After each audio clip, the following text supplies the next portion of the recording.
നമസ്കാരം. America Iran ഏറ്റുമുട്ടലിൽ ഇന്ന് വെറുമൊരു പ്രാദേശിക രാഷ്ട്രീയ സംഘർഷമല്ല. അത് ആഗോള ശക്തി സമവാക്യങ്ങളെയും ഊർജ സുരക്ഷയെയും ആണവ നയതന്ത്രത്തെയും പുനർനിർവചിക്കുന്ന ഒരു വലിയ ഭൗമരാഷ്ട്രീയ പോരാട്ടമായി മാറിയിരിക്കുകയാണ്. അമേരിക്കയുടെ പശ്ചിമേഷ്യൻ തന്ത്രങ്ങൾ പരാജയത്തിലേക്കാണ് നീങ്ങുന്നതെന്ന് ഇറാൻ ദീർഘകാല ഏറ്റുമുട്ടലിനായി തന്ത്രപരമായി തയ്യാറെടുക്കുകയാണ് എന്ന് സൂചിപ്പിക്കുന്ന ശക്തമായ രാഷ്ട്രീയ സന്ദേശങ്ങളാണ് മുന്നോട്ട് വരുന്നത്. മറാണ്ടിയുടെ വാദങ്ങളും കേന്ദ്രത്തിൽ നിൽക്കുന്നത്. അതായത് ഒരു പ്രധാന ആശയമാണ് അമേരിക്ക പ്രതീക്ഷിച്ച വേഗത്തിലുള്ള വിജയം യാഥാർത്ഥ്യമായില്ല എന്നും, മറിച്ച് സംഘർഷം നീളുംതോറും ഇറാൻ കൂടുതൽ ആത്മവിശ്വാസത്തോടെയാണ് മുന്നേറുന്നത്.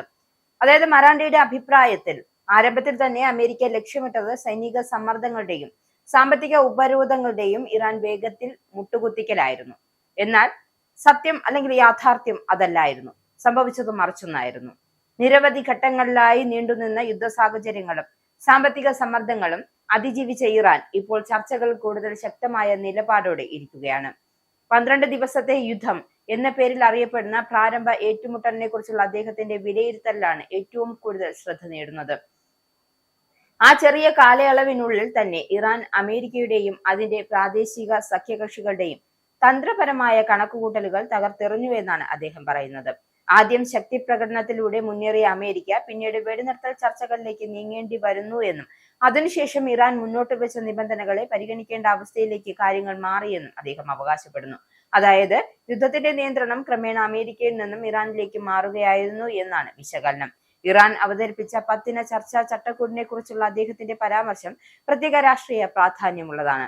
ആ പദ്ധതി പിന്നീട് ചർച്ചകളുടെ അടിസ്ഥാനപരമായി മാറിയെന്ന അദ്ദേഹത്തിന്റെ അവകാശവാദം ശരിയാണ് എങ്കിൽ അത് അമേരിക്കയുടെ നിലപാടിൽ സംഭവിച്ച വലിയ മാറ്റത്തിന്റെ സൂചന കൂടിയായാണ് കണക്കാക്കപ്പെടുന്നത്.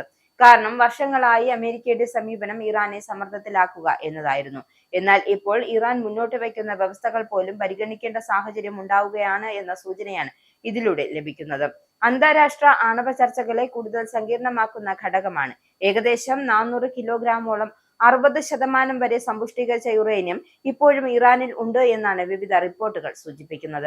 സൈനിക ആക്രമണങ്ങൾക്കു ശേഷം ഈ വസ്തുക്കളുടെ ഒരു ഭാഗം ഭൂഗർഭ കേന്ദ്രങ്ങളിലേക്കോ രഹസ്യ സംഭരണ കേന്ദ്രങ്ങളിലേക്കോ മാറ്റി എന്നാണ് വിലയിരുത്തപ്പെടുന്നത്. ഇതോടെ പാശ്ചാത്യ ശക്തികളുടെ ആശങ്ക കൂടുതൽ ശക്തമായി.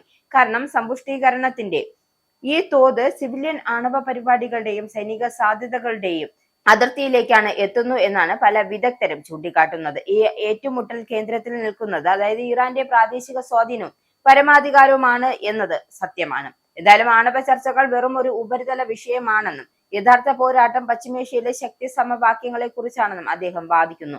അതുകൊണ്ട് തന്നെയാണ് ചിലർ ചർച്ചകളിൽ ഇറാനിയൻ പ്രതിനിധികൾ ആണവ നിയന്ത്രണങ്ങളെ വെടിനിർത്തൽ വ്യവസ്ഥകളിലും വിശാലമായ രാഷ്ട്രീയ ക്രമീകരണങ്ങളിലും കൂടുതൽ ശ്രദ്ധ കേന്ദ്രീകരിച്ചിരിക്കുന്നു എന്നാണ് അദ്ദേഹത്തിന്റെ അവകാശവാദം.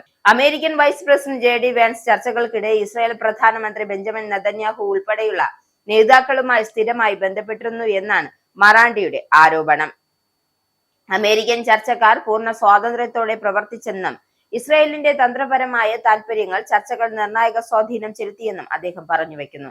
എന്തായാലും ഈ ആരോപണങ്ങൾക്ക് പൊതുവായി സ്ഥിരീകരിക്കപ്പെട്ട തെളിവുകൾ പുറത്തു വന്നിട്ടില്ലെങ്കിലും അമേരിക്കയുടെ പശ്ചിമേഷ്യൻ നയങ്ങളെ കുറിച്ചുള്ള ദീർഘകാല വിമർശനങ്ങളുമായി ഇത് ചേർന്ന് നിൽക്കുകയാണ്. ഹോർമോസ് കടലിടുക്കിനെ കുറിച്ചുള്ള അദ്ദേഹത്തിന്റെ പരാമർശങ്ങളും ശ്രദ്ധേയമാണ്.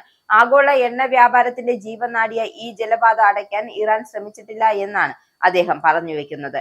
എന്നാലും അതേസമയം അമേരിക്കൻ സൈനിക സാന്നിധ്യത്തിന് ആതിഥ്യം വഹിക്കുന്ന രാജ്യങ്ങൾ ഇനി നിഷ്പക്ഷരല്ലെന്നും അതായത് ഒരു മുന്നറിയിപ്പും അദ്ദേഹം നൽകുന്നുണ്ട്. അതായത് അവർ നിഷ്പക്ഷമായല്ല പെരുമാറുന്നത് എന്ന മുന്നറിയിപ്പ് നൽകുന്നുണ്ട്. എന്തായാലും അമേരിക്കൻ സൈനിക താവളങ്ങൾ പ്രവർത്തിക്കുന്ന പ്രദേശങ്ങൾ ഭാവിയിൽ സംഘർഷത്തിന്റെ നേരിട്ടുള്ള ഭാഗങ്ങളായി മാറാമെന്ന സൂചനയാണ് അദ്ദേഹം നൽകുന്നത്. ഇത് ഗൾഫ് മേഖലയിലെ രാജ്യങ്ങൾക്ക് വലിയ സുരക്ഷ ആശങ്ക ഉണ്ടാക്കുക എന്ന കാര്യത്തിൽ യാതൊരുവിധ സംശയവുമില്ല.